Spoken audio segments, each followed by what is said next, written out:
शफकत भाई, आप एक बड़े फनकार हैं। आपकी नज़र में एक बड़े फनकार की क्या निशानियां होती हैं? देखिए, आपने जो कहा ना, फनकार, बड़े फनकार की क्या निशानी होती हैं। फनकार हर कोई हो सकता है। बड़ा फनकार भी हो सकता है कि बहुत बड़ा फनकार है जी।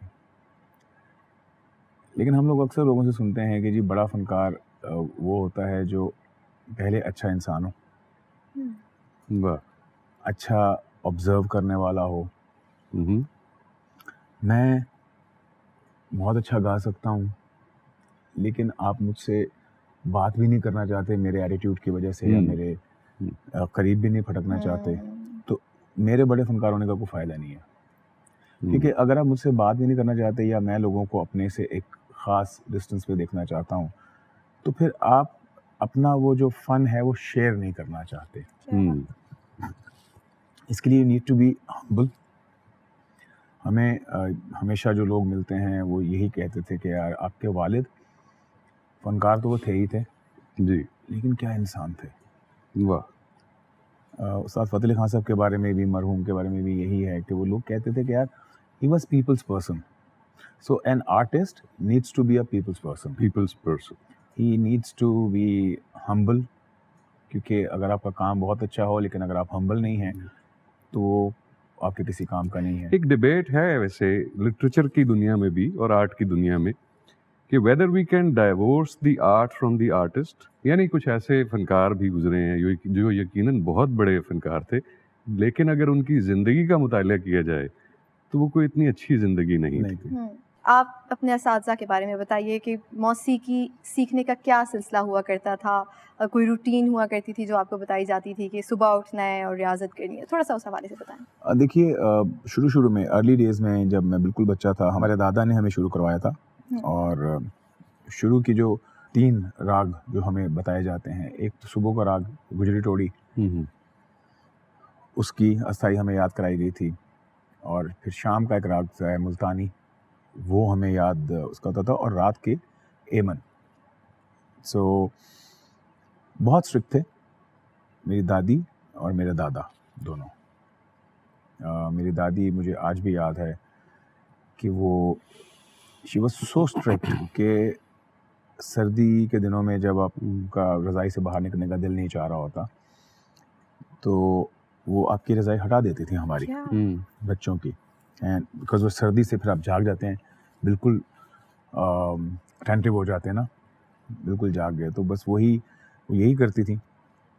इस बीच में गलती पे मार भी पड़ती थी, लेकिन उनकी रिवीजन का एक बड़ा एक सर्टन स्टाइल था जो वो रिवाइज करवाती थी हमें।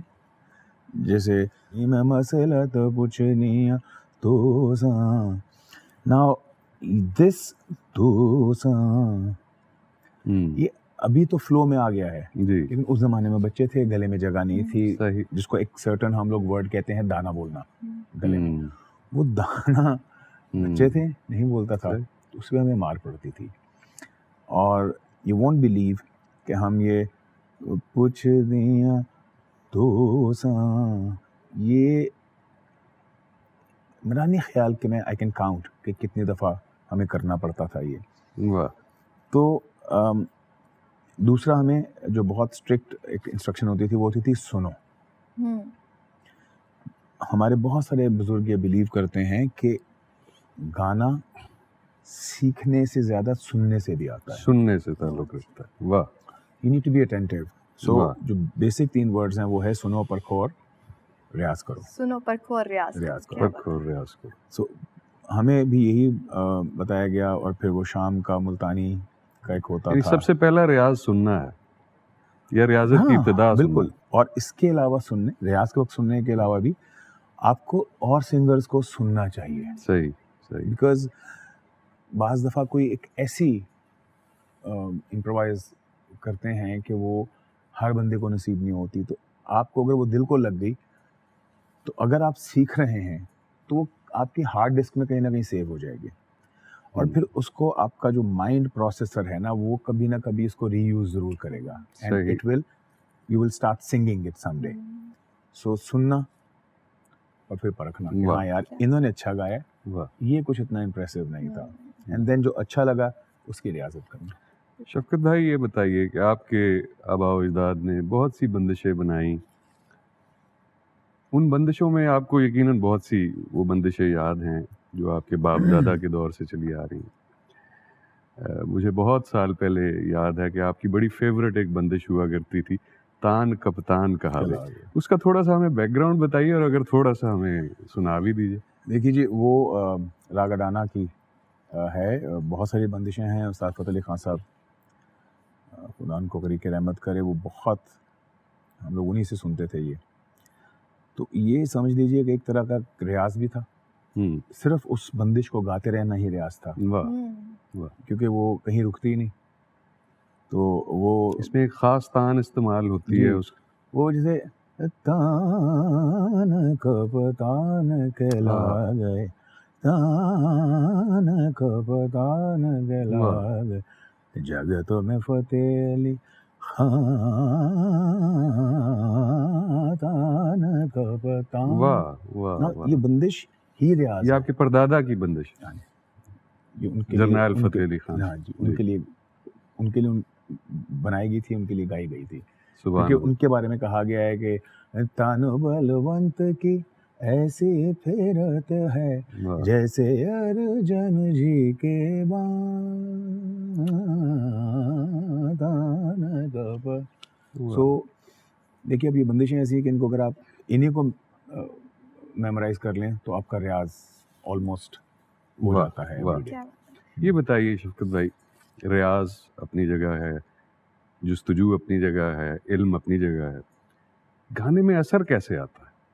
ये आपका बहुत खूबसूरत क्वेश्चन है।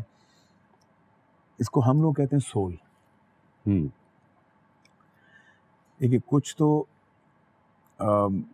इसमें आप इस काम को चूँकि करते हैं और आप सीखते भी रहे हैं, आपने मेहनत भी की है इसमें। आपको एक चीज़ का पता है, हम उसमें बहुत स्ट्रिक्टली बिलीव करते हैं, वो है कि बेअदब बेनसीब और बाअदब बानसीब। वाह। हमने ऐसे लोगों को भी देखा है जो टेक्निकली बहुत अच्छा गाते हैं लेकिन उनके आवाज़ में असर नहीं है। 10 लोग बैठ के सुन रहे होंगे, बहुत अच्छा गा रहे होंगे, लेकिन लोग कहेंगे हाँ अच्छा गा रहा है, लेकिन दिल को नहीं लग रहा। और हम ऐसे लोगों को भी जानते हैं कि एक सुर कहते हैं। तो ये मेरा जहाँ तक ख्याल है, जहाँ तक मेरी राय है, वो ये है कि ये आपका अदब जिनसे आपने सीखा है और दुआएं, बुजुर्गों की दुआएं आपके ज़रूर काम आती हैं। आपके गाने में असर,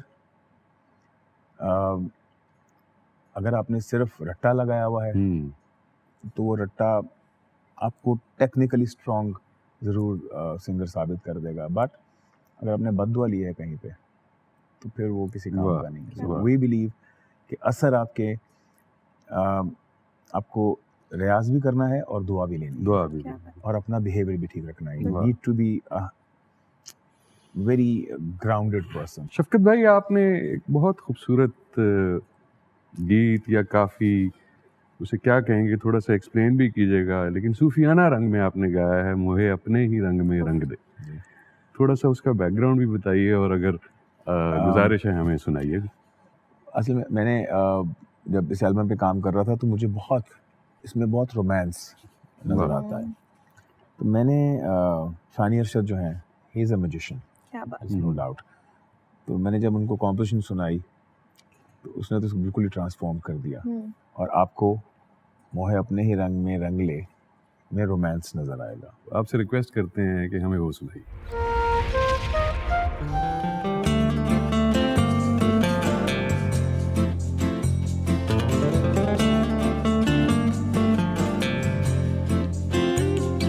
मोहे अपने ही रंग में रंग ले, मोहे अपने ही रंग में रंग ले, तू तो साहिब मेरा महबूब इलाही, मोहे अपने ही रंग में रंग ले।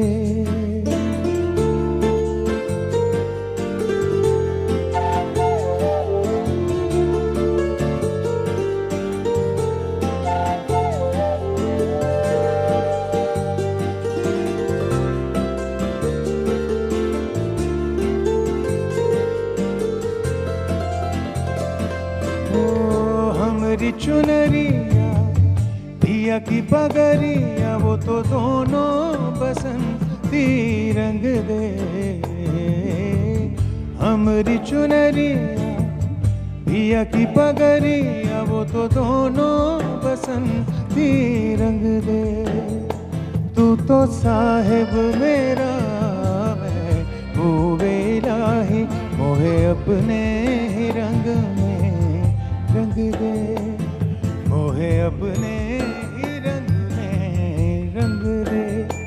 तू तो साहिब मेरा मैं होवे इलाही, मोहे अपने ही रंग में रंग दे।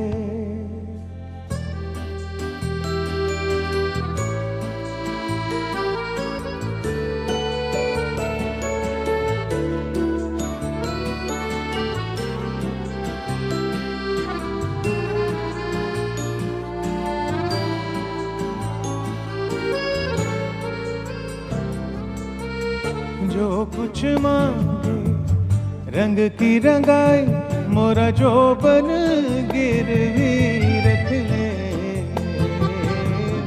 जो कुछ मांगे रंग की रंगाई, मोरा जोबन गिरवी रख ले।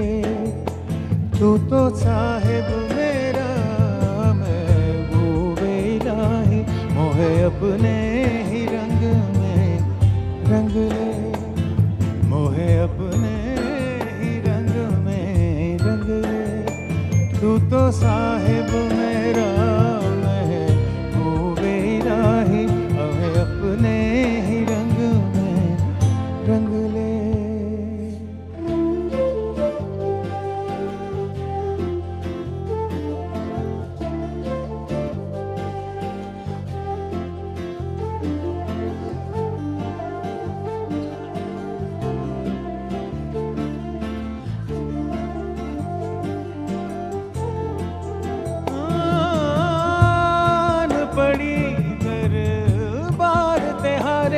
मोरी लाज शरम सब रख ले,